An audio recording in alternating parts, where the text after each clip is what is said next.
Firstly, let me thank Michelle Rempel-Gardner for sharing her personal situation with us. I'm a member of the All-Party Mental Health Caucus, and each and every one of those individuals were brave enough to share their personal experience with us.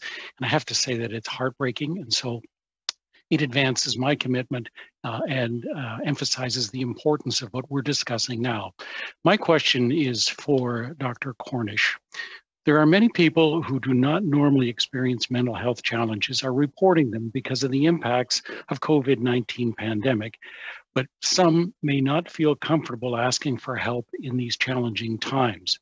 How can we break some of the stigma associated with the mental health issues and encourage them to seek help?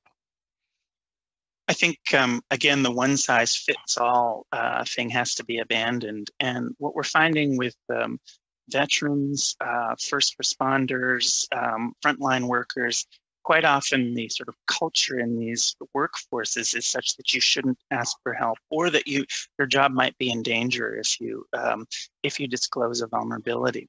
What's proving to be very successful with those populations is peer support, communities of support. And what I think the federal government can do is set up an infrastructure.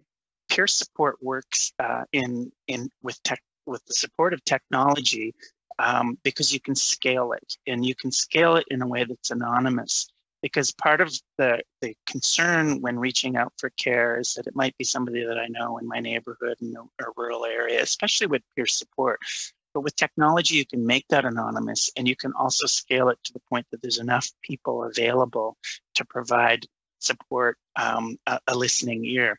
What we find with peer support programs and volunteer workforces is the turnover is high. This is not a problem, because when you train a peer support workforce, and they may not work for a long period of time, but then they're still within our population, able to provide informal support because they've learned skills on how to help each other. But to the point of scaling, because the turnover is high, is you need to have an infrastructure in place that continually replenishes, teaches mental health first aid for peer support workers. Thank you. Thank you, Dr. Cornish.